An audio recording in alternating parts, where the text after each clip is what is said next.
very, very shortly. And as if by magic, there they are. Bans coming in already. Kassadin and Evelyn taken away by alternate so far. Twisted Fate is gone. There you see Jerry having a bit of a dance on your screen as well. Twisted Fate, of course, is a big one for Pharrell and Lord. Yeah. Nunu aimed at Aranea in the jungle. Yeah, and he's been a very, he's been a big threat with that Nunu. As once again, we are on 3.8. It's the newer patch. He's actually a little bit stronger now than he even was in the previous patch. And I think he was banned out of 12 games out of whatever it was last weekend, but it was a very, very good percentage of them. Yeah. Interestingly enough, Shen is still left open. And I think this is Alternate's way of saying, look, you either ban him or we pick him. And I don't know if giving Kerb Shen is the right decision. I mean, this is going back to IM Kiev last year, going, why are you not banning Shyvana? Why are you not banning one of the linchpins of the Ultimate team? But, hey, Kerb Shen is back. Look at Aranea in the background there, laughing and literally doing this. I don't think they know why they've managed to get Shen here, being the first pick, with Alternate having the first pick, I should say. We'd expected that to be banned. It's not going to happen, though. That's going to come through, and it looks like Elise and Sona will be the first two picks for SK. So I anticipate this Elise to go up in the top lane against Shen. It is a pretty good matchup. Even though Shen does build some MR, can deal with some damage, we've seen in the past, I distinctly remember Soaz's Elise destroying Darian Shen about a week or 2 weeks ago. So it is a matchup we've seen before, and it does play in their favor. Nif on a comfort pick. He's got Sona again. So another very powerful champion that if SK are going to fall back to their roots, fall back to what's comfortable for them, it's a smart pick. See, and this is, two more picks that we've got coming here from Alternate. Lee Sin, Aranea was brilliant. You got compliments from Diamond Procs, which, just on a regular day is hard to pull out, but when you're talking about Lee Sin skills... I don't know, Diamond Procs are pretty comfortable on my shoulder on the taxi ride. Yeah, I saw pictures of that. It's slightly disturbing, not gonna lie. And Lissandra as well, which is a champion that Pharrell and Lord brought to the table, and honestly was so impressive with. And in the exact same previous game a moment ago, Nuketux Lissandra was very, very... Zora Zero's Lissandra, sorry, was very good. Early game, he was winning out his lane. Mid-game, a couple of questionable moments. But as we got to the late game, he just zeroed in on that Tristana, on the AD carry, locked her down with that ultimate over and over and over, and just provided all that disruption. What you do have from Alternate, though, is slightly opposites in terms of their ultimates. They don't necessarily 100% combine. A good taunt with a good frozen tomb from Lissandra is very powerful, but then Lee Sin kicks them all away, and you sort of go, well, now what do we do?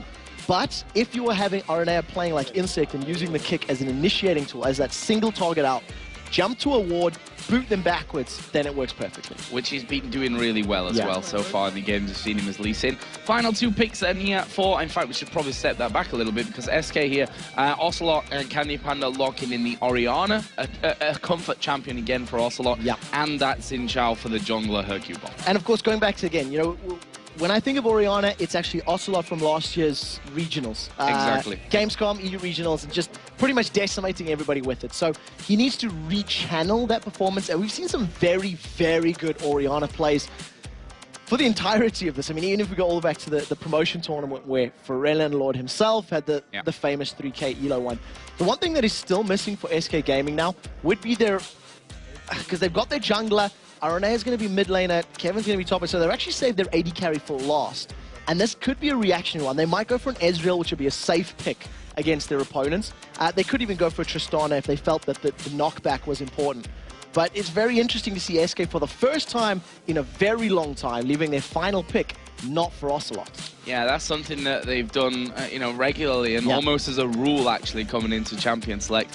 We did see Vayne and the Nami pick in there for Alternate. We've already seen Creaton's Vayne before. We've seen Jay-Ree, who for me has been one of the more impressive supports, if not the most impressive support that we've seen up until now. And we know how clutch that Nami can be. So Thresh being banned out against him was thanks to the performance that he put in with Vayne and Thresh. We comboed with Creaton a little while ago. It's going to be slightly different in that you still have the ability to save your teammates with good bubbles and things along those lines, but we'll see just how well Jerry performs because against Ezreal is very slippery.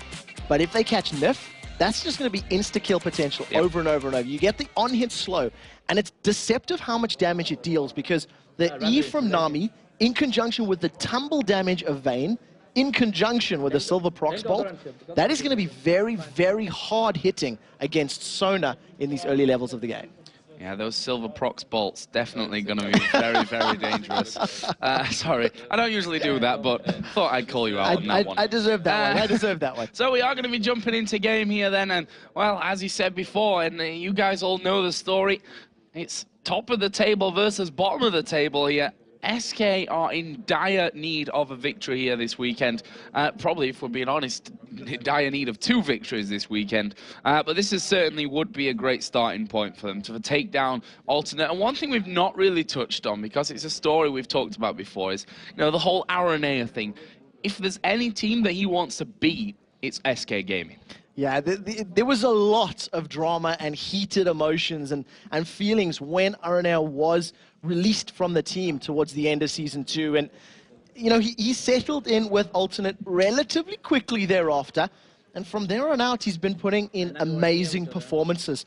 I actually tweeted out about this particular match a couple days ago saying, I feel sorry for the people in the audience because things are going to get very loud very quickly. Aranea and Ocelot are loud players, and when they make good plays, they are going to be letting everybody know about it. So here we go then, into game. Alternate on the blue side versus SK Gaming on the red side. Are we going to see any early action? Of course, in our first game of the day, we saw a crazy level 1 fight, which was, there was that Nami in there. Obviously, it didn't quite go their way, but something tells me that SK might end up playing a little bit safer here. And as I say that, look at the minimap, and it looks like they could go for something. Yeah, so it does look like Alternate, the power of the Aqua Prison at low level, in conjunction with the power of a Shadow Dash taunt from Kerp. If you think to the level 1 from Moscow, where Kerp got a 4-man taunt against Fnatic and managed to set them up for 3 kills for 1, it worked in their favor. However, it may end up just being a swap right now, as SK, they've snuck themselves into this lower bush. The fact that they have vision advantage and positional advantage means if Alternate move forward, they're in trouble. But instead, they're actually just going to walk over a ward, and all of that is just basically for deep vision. They grouped up together, got the wards down, and went, we don't really know, and they backed away. Yeah, we'll see if Aranea actually starts down on that red side, which would expect from him, to be honest. Obviously, we are playing on 3.8 here, if you didn't already realize. And you see there a bit of a pink ward battle going on. So, and just to touch back on that there, the jungle changes obviously implemented here for us in week 3. Yeah, so of course, all the standard mobs are going to be spawning later in the game, which means that we're most likely going to be seeing more of these 2v2 setups. We're not going to see the lane swaps because they're less... if you do a 2v2 setup, you're less impacted on the red side by the additional or early level advantage of your opponent. And it's exactly what is happening. Both teams pretty much starting off with the camps as best as possible. 80 carries helping out their respective junglers. But very, very importantly, the blue buff is being stolen away by SK. Thanks to some of that vision they had. They realized that Alternate were moving on to their red buff. And a very good early steal from Hercubot and the rest of SK. Yep, nice little start for SK Gaming here. Do we have anything else interesting? Pretty standard stuff in terms of what all these players have picked up early on. We can see that Hercubot is just going to be backing off towards his red buff after stealing that balloon. Aranea is not actually going to know here that his blue buff's gone. No, he's not going to know, but he will be able to get there in time. He's going to reset the little vision icon once he realizes it's missing, and it's going to respawn at a normal time because the entire camp was taken. The moment we see Nif and Candy Panda getting a lot of good poke down, and that's actually the blue buff was taken by Candy Panda as well, so he's going to be able to spam out all his additional abilities. The one thing that's going to be interesting to note once we get to team fights is how important J. Ree's tidal wave will be, because there's a lot of mobility for SK, knockback, speed up, knock away, jump up, etc. So if a good tidal wave holds him in place, Alternate are going to be able to control team fight, but if not, SK should be able to get to safety. So here we see Hercubot on the hunt for a possible first blood here against Lord. Not an easy champion to lock up, but down in the bottom lane, Creatine taking a lot of damage. There's the Aqua Prison coming out, and that will manage to hold Candy Panda away, but Alternate struggling in this bottom lane. Yeah, barrier burn, so summon a spell down just thanks to those cooldowns and the ability to spam. Candy Panda has double the CS right now, though. Lord positioning himself over to the side, getting closer to Aranea as possible, and of course he doesn't need a flash over a wall. Kerp taunts up Kevin, and it's just going to be some trading back and forth for the time being. A little bit of trading in that top lane. Don't expect there really to be any kills going down without the presence of the jungler in that top side. Bottom lane may be different though. We've seen that Candy Panda and Nif coming out very, very aggressive here at the start. They want to get that early advantage that you always want to get when you're facing a Vayne. Yeah, and that's exactly what I was about to point out. Normally when you have a Vayne on your team, you want to swap to the 2v1 lane, allow your Vayne some free farm up until level 6, 7, 8. Just cross some of those item thresholds. At the moment, there was a very big CS difference between Candy Panda and Creatine, but with the wave being at Creatine's tower, he's keeping it within touching distance, and that's the most important thing right now. Now we see them once again backing off to do golems. This is something that they've already done here, leaving the lane once it starts to push through, and then picking up that extra experience and gold, whilst then, hopefully for them at least, getting back to the lane without missing any of those creeps to the tower. Yeah, so at the moment they're keeping relevant on levels. It's a level 3 Vayne. He was getting pretty close to level 4, so, you know, this next probably Canyon Minion plus 2 more should be enough to do it. They're staying relevant, and the only thing that they need to do is just keep up, because if they keep up, you'll see that eventually J-Re and Creatine will actually be able to out-trade Sona and Ezreal just because of how much damage Vayne is able to put out. Right now, though, Kerp is pushing this wave up a little bit. Hercubot level 4, red buff just wore off. So the on-hit slow is not going to be there, and that might be vitally important in holding Kerp in place. Well, he's actually going to get the knock-up here on towards Kerp, but he'll be safe from this one. Kerp literally does nothing about it there. Started with that Doran shield, a lot more beefy than you'd expect at this stage of the game, and he will be safe. No problem there. It was the most anticlimactic engagement I think we've ever seen. It was basically a high-five moment from Hercubot onto Kerp. Aranea sniffing around, not able to make an impact before 5 minutes into this game like he did against Fnatic last weekend. But we've seen what he can do with Lee Sin, so just a matter of time. He also likes to build those sight stones, so likes to make those big high-mobility plays. And really impressed so far with what we've seen from Candy Panda and Nif. They're a bottom lane that you don't initially think of as being aggressive when you compare them to other teams, but they've certainly come out, the blocks flying on this one. There's Forellenlord actually wandering through the jungle of SK, and he's going to try and make an impact on the top lane. So he has level 6. Kerp on Stand United has level 6 as well. There goes the dive, the path comes in, they're going to slot down Kevin, there they go. Here we go, it's surely going to go down here. This is looking like it will be first blood, and it is Forellenlord that picks it up there in the end. And well, Kevin, to be honest, was very, very slow to react to anything there. Yeah, that was all too easy. Kevin was hoping to repel some of the damage. He was in human form when the glacial path was coming across. He swapped his spider to repel up. Right now, Candy Panda's gone in. Yeah, Shen going to get involved down at the bottom here as well. And Candy Panda, is he going to be able to escape this one? Creatine is actually burning here. One more auto attack from Nif will finish it, but Nif might pay for it with his life here. They decide not to chase as Hercubot was coming down. They spotted him with that ward, and we'll be finishing that with a killer piece. Yeah, so well played there. One of the things that happened that ended up costing Creatine his life, Kerp tried to taunt up Nif, and Nif actually flashed the Shadow Dash taunt. It put him in range of Creatine's Vayne just to get that last little auto attack down. So they trade 1 for 1 at the end of the day, but the kill did go onto the support. That's not 100% ideal in the setup. 2 for 1, and that top lane engagement, it was too easy. Alternate jumped in there. They clicked, and unfortunately, Kevin died. Yeah, not quite able to react to that one here, as Ocelot going to have a big wave pushed up against his turret. He is 6 CS or so behind. That will obviously be all leveled back up by the time this wave has gone down. Forellenlord going to be getting himself the blue buff. So that was stole on the start of the game by Hercubot, so they're going to get that one secure this time around. Yeah, and he's probably going to try to keep better tabs on it as this game goes forward. Something that Alternate have done very well in all of the games that they've played this split is react as a team and move as these sort of 2, 3, 4-man units. If it's a solo laner, the jungler will be there to help. Aranea has been so present on the map these games and in all these matches that plays into their favor. Creatine and J-Re right now have swapped to this top lane, and I think it's because Creatine was feeling the pressure of Candy Panda's Ezreal. He wanted to go back to a 2v1 lane and go, well, look, let me get closer to 100, 120 CS, and then once I get a Blade of the Rune King picked up, then I'm willing to fight. Aranea there, just moving himself up towards the red buff. We throw the Q out there, which will have alerted Hercubot to his presence. In the end, that red buff had already been taken away. No smite used from that one as Candy Panda getting taunted up here underneath the tower, and that's a very dangerous position. And we've said it before, we're not quite so sure why Kerp got Shen in this game. We're not sure why it got let through as Frenlord going to go in here. Aranea coming around the side, Shockwave was used. Aranea going dangerously low here, but he will be finished off. There's Hercubot coming in. He may just clean up himself. There's the heal coming around. Sona steals a kill from him. That's one that Hercubot could have probably, or would have been very happy to have. But in the end, it's 2 kills for 1, and that's a good trade. That was a brilliant shockwave from Ocelot. He was under the pressure of 2 members of Alternate, and just before he got locked up in that tomb, he managed to pull both of them together under the tower. That damage plus Ignite, and obviously the assistance of Hercubot, was enough to pick up at least a 2-for-1 trade in that particular situation. So well played there. The pressure is still on as Creatine and J-Ree have now built up a very big wave for Kevin to face in this top lane. And we'll see how he deals with this one. Alternate should be getting some free damage onto that tower once again. It's already down to less than half HP, so that work has already been put in there early on.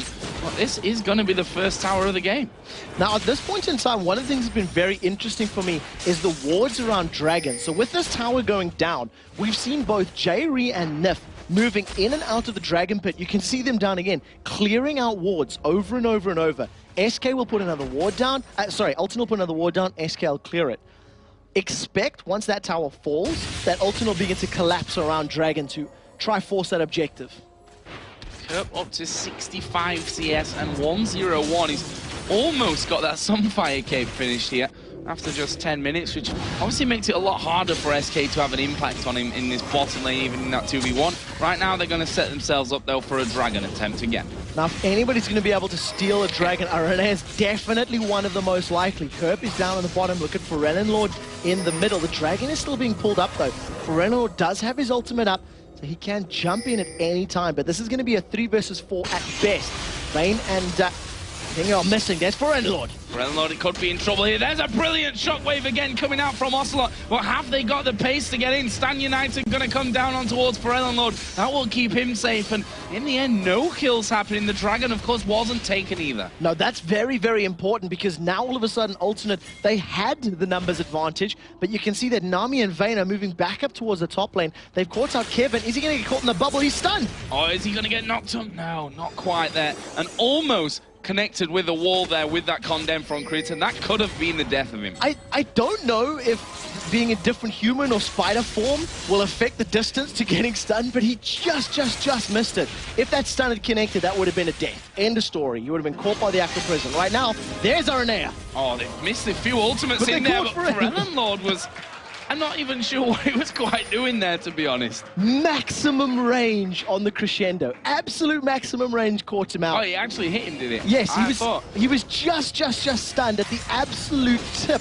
Just went in and managed to lock Renanlord up. With his death and the damage they put down on the rest of the team, SK have now got a free Dragon, and will pick it up after a pretty prolonged dance, because there was a lot of wards, a lot of vision going back and forth. And at the end of the day, with Gret and Jerry being nowhere nearby, it was free for SK Gaming. I'll apologise to Nif saying that he missed his ultimate then, because, well, he missed it on Aranea. Yeah, it wasn't his target. That's my fallback for that one. But good stuff here. SK, of course, now taking the lead in kills and in gold. 800 gold is the difference that they have. Not got any towers under their belt at this point, but Candy Panda, he's starting to farm a lot. If you compare that to Creatine, they're pretty much bang even right now. Got that BF sword in there, but it looks like Creatine going the other way and straight in towards that Blade of the Ruined King.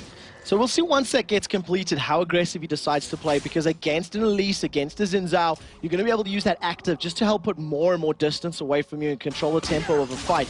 But very interestingly, the fact that Candy Panda's got the BF sword, it implies he's not going to go that blue Ezreal build that we've been seeing over and over and over.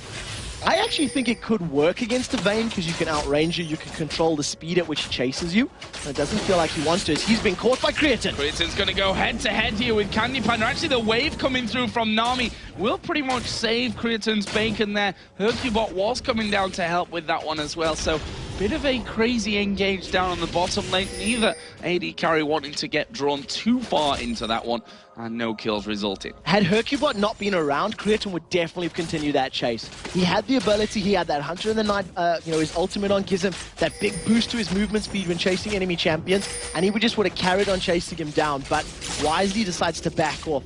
We do see Forenalord, he's picked himself up an Abyssal Scepter as his first item on the game. Only got that Doran's Ring.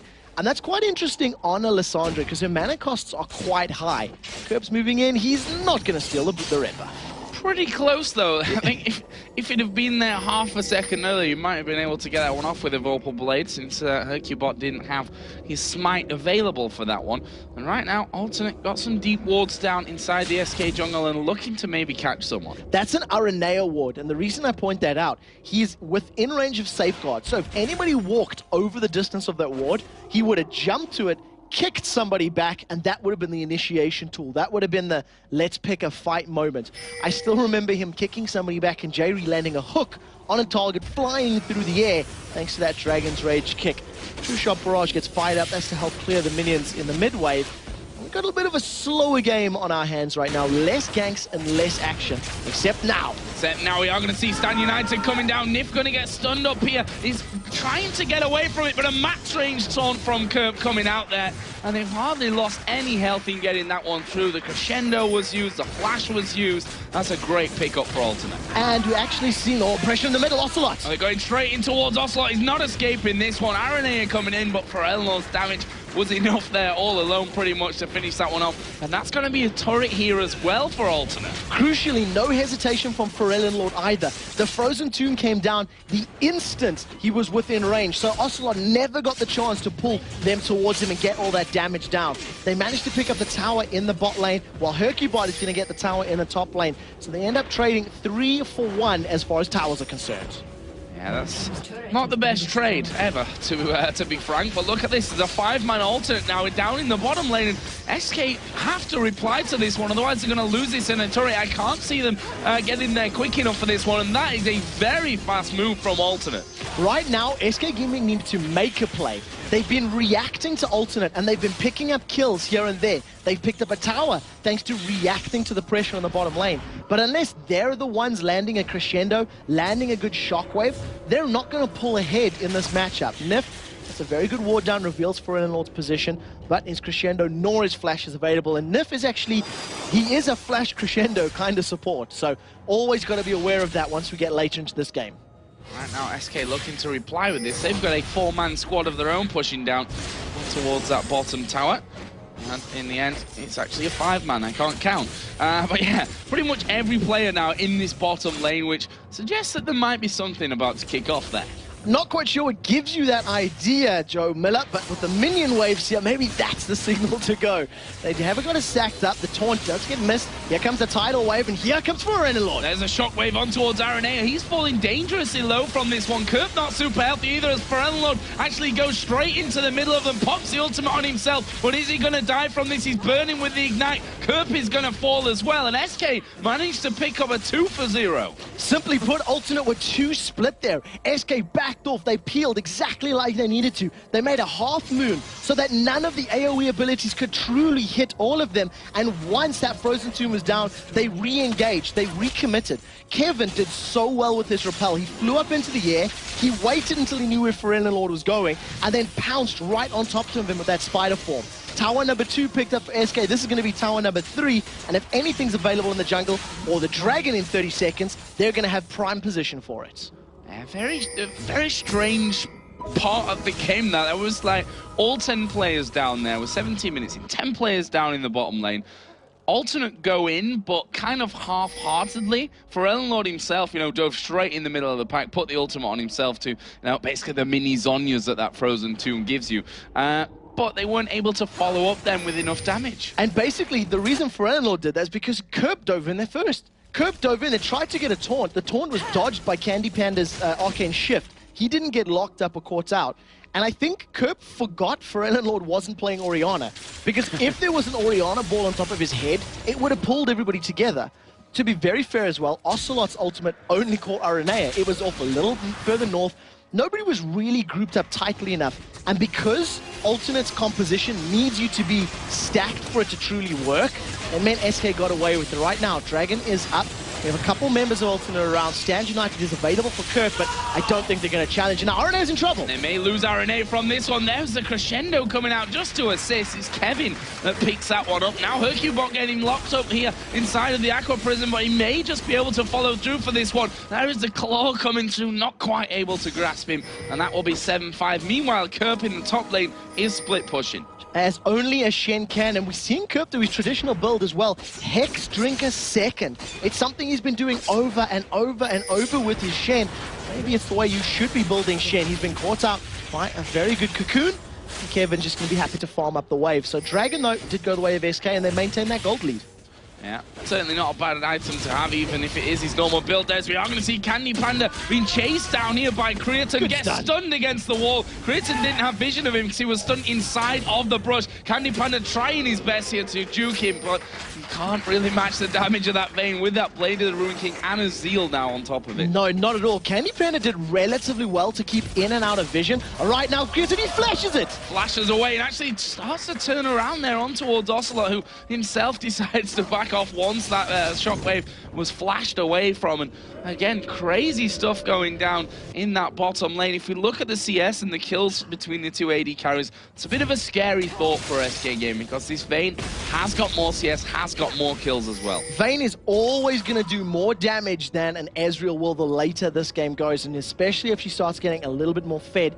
With that Cloak of Agility picked up now, that's going to be working towards the Phantom Dancer as well. And once a little bit more damage goes on, there's not going to be anybody that can sort of one-shot, or can out-duel her, rather. But if she is caught by a Shockwave or a Cocoon, that's going to be enough time for them to kill her, and that's what SK are going to be relying on. Land the CC, get a Shockwave, get a Cocoon, focus her down, and then win the team fight. RNA there just wanting to get the race. Good job he put that ward down, because both Nif and Hercubot were both coming in his direction. Right now, just throwing those Qs out there. Does have a ward in that top brush as well, but needs to be careful not to overextend from this one. He actually drew 3 men from SK pretty much up to him there to try and push him off, and will back away from that one. So if you look at the minimap, lots of wards down actually all over the place. SK in particular have got massive ward control of their own jungle on that top side of the map. One of the things that also means, that's costing them gold. If you look at the side of Ultimate, they have 2 Ruby Sightstones on their team. So that's 2 champions with up to 3 ward charges per champion to litter around the map. Every single red dot that you see on the defensive side, near their red buff, near the Baron, that's 75 gold worth of investment. So this very, very small 1,500 gold, thing is basically being spent towards, even though Nif does have that Ruby, it's 1 less than their opponents. One less than ever. Can see the amount of gold earned by each player there, and actually Nif doing well if you compare the 2 supports, 5.5 to 4.2. Then again, he's got 3-1-3 right now. Well, that's another good thing as well. If that 3-1-3 had been on Candy Panda's Ezreal, when the duel had occurred with Creaton, having that additional 1,000 gold worth of damage statistics, because he got Creaton pretty low. If he had an extra 1,000 gold, maybe another pickaxe, maybe a completed Phantom Dancer or similar, maybe he could have been the one to win the fight. Well, right now, RNA is waiting to go through, actually lands the Q, and that's a signal for Nif to just back the hell away from that one. Doesn't want to get jumped on by RNA and then kicked out to the rest of the team. Shen doing a normal Shen thing, which is pushing down this bottom lane here. Kerp now up to 140 CS currently. Candy Panda actually being the one that's drawn away from the rest of the team to stop that. Yeah, even though Lee Sin was able to land that Sonic Wave, the Lee syndrome of immediately following it in, you get that itchy trigger finger, let me go, let me go. But wisely, it was a little too deep. Nif was immediately running back to his second tower. So again, this is just a matter of vision, and right now, SK's vision is much superior. They're going to be able to make much more informed decisions about where their opponents are. And basically, because they have to respond to the split-pushing Shen, they need that vision. They need to be able to run through their jungle and not run into a Lissandra, Vayne, Nami combination. Not right now, pushing in for Unload, actually going to dive straight in on top of him. Aranea is there as well. The damage coming through as a tidal wave will rock SK, and now they're in all kinds of trouble. The bubble will land on towards Hercubot. Who's going to be the target after that one? They don't quite have the damage here, but now Creaton's joining in. There's a kill for Aranea. That's 2 men down for SK. They've lost for Eleanor, but Creaton now getting right on top of Nif. He's not going to escape this one. He's shut down, and now Candy Panda the one that's going to be turned on. Jerry needs to land one more bubble. Well, he did just before that, obviously. Now on cooldown, yeah, being chased down there is Kevin, but he's got a good old repel to get away from Kurt. 3-for-1 exchange. The fight started out with both teams not having their AD carries. Candy Panda was near the bottom lane. Creaton was near the top lane. Because of the amount of burst that Ferelinold has, plus that sort of safety net of his ultimate, that was able to buy the rest of his team enough time to get in there. Tidal Wave hit 4. Curb Stand United kept him alive even longer. And then basically once Creaton and Candy Panda were in there, SK were already losing the fight. And you're never going to outrun a Vayne. She will chase you down. And that's basically exactly what happened. At this moment in time, that's all Ultimate needs to do. They need to wait for SK to just go a little bit past the safety. They have no outer towers and no inner towers on the top and bottom lane. And Alternate can just go, well, we'll react because we can chase you way more effectively than you can chase us. Oh, Ferelinold may just catch Nif out here. He's got a little bit too far away. He's going to lock him up. There's another max range taunt from Kerp. And Ferelinold picks up another kill, and they're not done just yet. They're still going to go chasing through here. Kerp was maybe thinking about going straight over the top of the wall. He puts a ward over to spot the team. And because of the kill they just got, they're immediately going to fall back, take Dragon.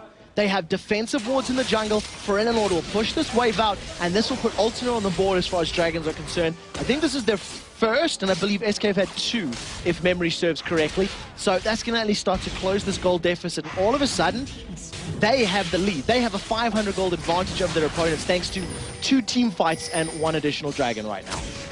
We see Kevin actually... very ballsy play, stealing away the blue buff there as that Dragon was taken down on the bottom. Alternate out with the Oracle for Jerry. Going to be clearing out around that Baron area as well. So Alternate may not be too far away from at least starting that off to draw SK out. It's a very important thing to point out, because if you look at Ferelinold's build, he still doesn't have any form of mana regen outside of that Doran's Ring. And, you know, like I said, Lissandra is a very mana-intense champion. Even though her passive will give you sort of 1 free spell cast every now and again, you're talking 85, 50, 90, 100, 280 mana for a full combo, 1 of each spell, and she needs to get more of them out in a fight. So with a relatively small mana pool, it's going to be difficult. It's going to be more on Ferelinold to control his mana pool in these upcoming team fights. Right now, SK trying to work their way in onto that outer middle turret. Not got much health on it either. A couple of hits from Candy Panda would be all it takes, but that Ezreal not got the biggest range in the world, and you always face the danger of that Lissandra jumping onto you. And he's building the phase. He's building towards a Trinity Force. We have not seen a Trinity Force Ezreal probably since Season 2. I mean, I'm hard-pressed to think of an Ezreal that performed in the LCS or a top-level play later than the end of last year. Right now, though, it does seem like SK, they're feeling brave. They see that Kerp is in the bottom lane. Stand United is available. And they do not have Kevin. Kevin is moving from the top lane themselves. So this would be a 4v4, and I think they need Kevin. But that's good damage from Ocelot. Yeah, Ocelot putting a lot out now that he's got that Rabadon's death cap with him. As Kevin and Hercubot and the rest of SK, for that matter, are now moving in towards this inner top turret. They're going to be trying to take this one down, and I don't think Alternate can reply. That was great play from SK. They simply out-positioned their opponents. They poised as though they were going in the middle, but here's an engagement. There goes Ferelinold, Frozen Tomb. He's been stunned. Shockwave comes in onto him as well. Aranea and Kerp are both with him there, but Ferelinold going very, very low. Will get finished off here by Ocelot, and I don't think between Aranea and Kerp that they have the damage to finish these off. They are going to see another man dying. Kerp will try and flash away. Now he gets chased down by Candy Panda, who's actually got no mana here, and he'd have to be looking for that Phage slow, if anything, to really control him. Creaton here going to get jumped on by Kevin. He sinks his fans in there. He has to use a barrier as those spiderlings go skittering onto him.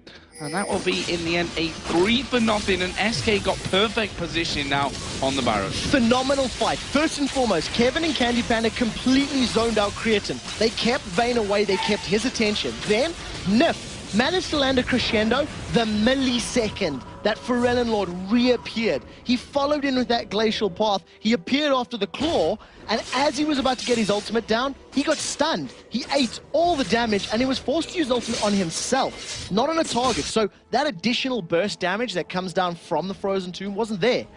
Perfect fight from SK. They got the tower, they got kills, they got Baron. They're in the driving seats. So let's see what Alternate are going to decide to play this one now. Pretty much with their backs against the walls after losing that Baron. If you look at the gold, SK now 4,000 in the lead, still ahead in kills. They're all level on turrets, and if you look down the individual gold, it's pretty close in some retrospects, but in some areas it's really not that close. I mean, Chuck Kerp and Kevin, for example, 2,000 gold, over 2,000 gold, they're the difference between them. That's a massive number, and it's starting to show in these team fights. The previous engagement was very much in favor of SK.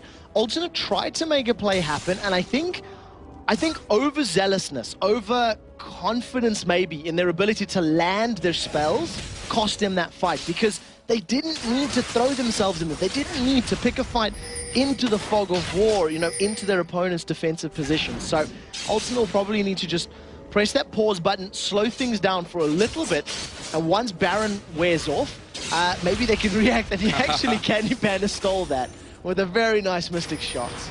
Nice and cheeky. Kevin pushing that top lane out here as well, and we talk about, you know, the split push potential of the Shen, but Kevin here with this Elise has done a fantastic job of making sure that that top lane is constantly pressured here, and they have to be careful about that, because they can't afford to lose that inhibitor in that top lane. Now, that would be a perfect start to things for SK. Both sides also have very good tower diving teams. If you have Hercubot, who's got a fair amount of armor and HP, he can dive into a team with Command Protect on, land a good shockwave. Follow that up with True Shot Barrage and Crescendo. That's instant team fight win in a matter of seconds. You have a similar situation with Pharrell Lord or Shen. They can dive under a tower and pick a fight, but because Alternate are defensive, they need to be way more afraid of it. They cannot afford to stack up. Take a look at the bottom lane tower. On the inhibitor, Kevin has got a minion wave there, along with those little spider links of his, while the rest of Alternate try to fend off this mid lane.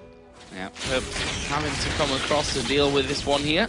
Kevin, in the meantime, is racking up those creeps. 250 right now, compared to 189 of Shen. And we see where that 2,000 or 3,000 gold difference is starting to approach, where that's come from. Also, the 4-1-1 also helps out a lot as well. And it looks like he's going to be stealing away another blue. Well, that's 2 blue buffs in a row, and again, I cannot stress enough how important that is against the Pharrell Lord, against the Lissandra, because Lissandra really does need a lot of that cooldown reduction, a lot of that mana. There's no additional CDR in Pharrell Lord's kit at the moment. He's got 3%, which he's got from his mastery, so you know, it definitely plays into their favor to keep control of that buff. SK going to pick up a tower for completely free, and then probably turn their eyes to the bottom lane. There's a big minion wave there, and maybe start applying pressure. Yep, Dragon is also available here. That's a very realistic target for SK. Every little bit of gold is going to be healthy. As Candy Panda seems like he might have to solo this one. The rest of his team like, you got that, don't worry about that. He can take down that Dragon, and they will be backing off. And I can only speculate, but I'm guessing that they've got a lot of gold here now, SK. That's a lot of wave that they've pushed off. Managed to take down the Dragon as well, so they're going to be all headed home here to buy. Yeah, the slower pace of the game is because of the fact that their pants are all being held down by the amount of coins in their pockets. So now that they're going to go spend this money, we'll most likely see tier 2 boots being picked up by Candy Panda, maybe even Nif at some point. At the 32-minute mark, to see them both with only tier 1s is quite interesting. But that is, of course, because Nif is going to start putting some points into that Song of Celerity. He get additional movement speed that way. I really like the pickup of the Locket of the Iron Solari, because the burst damage that's going to come from, you know, the kick from Lee Sin, from his executability, from Pharrell Lord, it's a good protection for your entire team. So, very smart pickup there. Whereas J-Ree, he decides to go challenge. He wants to spam bubble, bubble, bubble as much as possible. Yeah, see if they can catch someone and pop them. So, right now, Alternate taking as much as they can from their own jungle before the imminent SK push comes back down onto them. They don't want to be losing any more than they should really be giving away. Right now, SK themselves are making sure that this top side of the Alternate jungle is going to be warded up as well. Baron not going to be too far away. Dare I say it, this is the first time this split, with the exception of Gambit, that Alternate had been playing from behind. This is another position that Alternate are not going to be as familiar with on the stage under the lights, because Alternate have been the driving force. They've been setting the tempo, making the plays, and all of a sudden they realize they're behind. I think they'll know that they've got a goal deficit. They'll know that obviously the Baron is worn off, but now they've got to figure out, how do we reclaim control of this game? And it's probably going to be one of the playmakers. It's going to be Aranea catching somebody or Forellenlord catching somebody that will set off the trigger of events. You see right now, Kerp just going to be matched by Kevin in that bottom lane. I don't want to let too much being pushed up with that Baron coming up here pretty soonish. And the one thing that we always talk about with SK, and I feel like we said it about them more than most teams, is that they have struggled to close out games where they've been ahead. They have thrown away leads that they've had. So now against a team like Alternate here, as you said, they've not been really in this position much before so far in the LCS, but they've shown that they can win games against these top teams, despite the fact that SK, without a doubt, as a five-man team, have a ton more experience than Alternate. Yeah, the one thing that Alternate does have, though, is they were a million billion gold behind the Giants, and one Shockwave was able to bring them back into it. I think in the deciding game against the Giants in the promotion tournament, they were 12 or 15,000 gold down at that point, and they managed to hold out. So that'll at least give them some hope and some faith. I think for SK, they really need to figure out where their engagement comes from, because until one of them actually has the bravery, Kevin or Hercubot, to dive in there with that ball on top of their head to deliver it into their enemies, there's little else that SK can actually do. Their sieging potential is relatively null. There's good wave clear from Alternate, and they don't really have that, we'll just sit at your tower and bore you to make a mistake kind of composition. Well, speaking of that, we do see Shen pushing, as we always see, in this bottom lane. And slowly but surely he's pushed further and further and further up that lane. So SK finally sending someone back there, Hercubot in this case, to make sure that that is going to be stopped. Gives us a perfect bit of time to look through the items here, as that Baron's going to be started. Really just want to look at the AD carries, because that's the interesting one right now. Last Whisper, Phantom Dancer, Blade of the Ruined King done. On the other side, actually, Aranea, wow, almost going in there. Took a lot of damage, and it looks like the fight's actually going to go in for this one. That failed flash just come in. There was, you see, great crescendo coming down. Why is Forellenlord not being involved in this one as they get bounced around? There is Forellenlord finally getting in on top of it. Doesn't use his ultimate in this fight whatsoever, and Alternate have already lost 3 men. Hercubot going to come over the wall. Ocelot now on the killing spree, and that is a 4 for nothing for SK. The question is, do they want the inhibitor or the Baron? They actually can get both. Pick up the mid inhibitor, roll back. Simply put, Alternate were out of position. Aranea tried to make a play happen, took so much damage from the Orianna command attack and command dissonance. His HP got dropped. He was no longer relevant. Jayri tried to flash to safety. He face planted to hit the wall, and then unfortunately found his death. And a very, very good play for SK. They stayed grouped. They waited for a mistake from Alternate. It wasn't under a tower like I was thinking it might be, but they caught them out in the jungle and managed to, pick up a good win.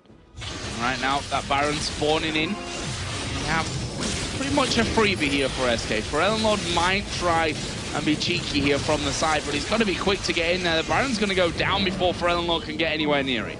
Yeah, he had his flash, he had his ultimate, he had everything available, but simply put, there was just too much damage coming down. Elise is pretty good at taking down Baron with all those little spiderlings in spider form, plus the skittering frenzy. Does a lot of extra damage that you sort of forget about. And right now, it's the second Baron in the game for SK Gaming. A massive creep wave here for Ocelot. That'll give him a good chunk of change to clean up. And basically, SK Gaming will shop, pick up the items they need, and then re-engage. Now they'll siege. Now I think they're going to feel powerful enough to be in a position where they can sit under Alternate's tower and say, right, now we'll bring the fight to your front door. Alternate not scared here, though, of pushing out, and they're looking to catch someone off, and that may just happen for them, as not quite. The Spiderling comes into the brush, spots them putting down that ward. Yeah, just short of actually really getting anything advantageous. Candy Panda with that Lost Whisper picked up. We were talking about AD carry items before the fight happened.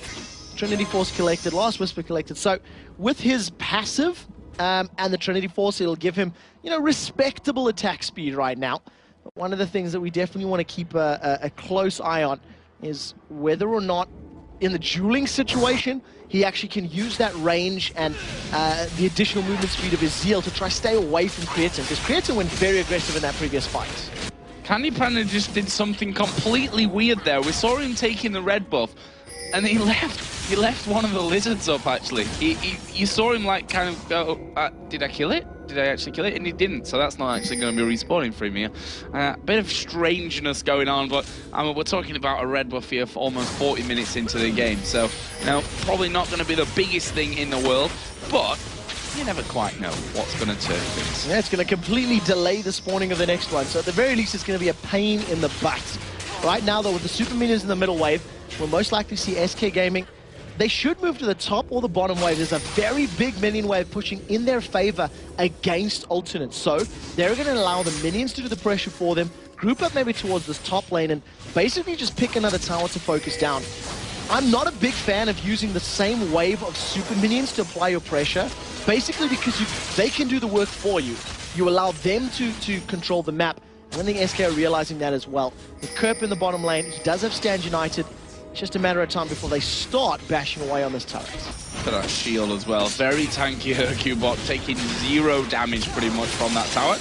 We are going to see them now wedging themselves in there to try and take the tower down. Already got it to below half HP. So we'll see how quickly that goes down. Fiddlepricks takes a massive chunk of damage. True Shot Barrage, he does manage to sidestep it, but he's forced to recall. That's going to be the second inhibitor of the game. SK picked that up through poke. They put all that damage down, just landing a couple of skill shots, and it was picked up for free. Kerp is now way out of position, so he either needs to recall and get to the fight late, or SK are just going to pick up another tower for free. He's actually going to recall now. So SK start to take the jungle, and I was saying about the red buff, and Candy Panda gets himself alternates anyway, so he's going to refresh that one later on. What other items have we seen being picked up here? Void Staff now with that Seraph's Embrace, Rabadon's Death Cap, Morellonomicon, and a second needlessly large rod in there as well for Ocelot. And we just saw there the damage that came out onto Morellon. What damage, what amount of damage he can do. I'm not as impressed by that yet because it's only 854 ability power. It's not quite over 900,000. So we'll get to that point soon enough. But the one thing that's definitely showing from all of SK's practices is look at their vision control again.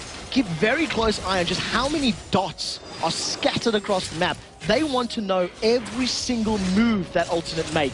The minions are streaming, conga lining onto this bottom lane, and look at the damage in Kerp. That's their tankiest member who's lost 40% of his HP from 2 combos. And look at Fiddlepricks. At the moment, this is Ocelot's game saying you will not pass. Yeah, Ocelot did a fantastic job as we are going to see the tidal wave coming out here. As Kevin going to use his Zhonya's Hercule bot going very, very low. There's a fantastic crescendo coming around the side here as well. And are they going to be able to finish off? It looks that way. Kerp is going to fall. Morellon and Aranea making a quick, desperate attempt to get over on towards a fountain and get that heal, but they're going to lose a Nexus turret. The second one will fall here with Candy Panda. In fact, 5 men from SK there hammering away on it. Morellon and Aranea are pretty much the only 2 here to stop it. But SK are going to take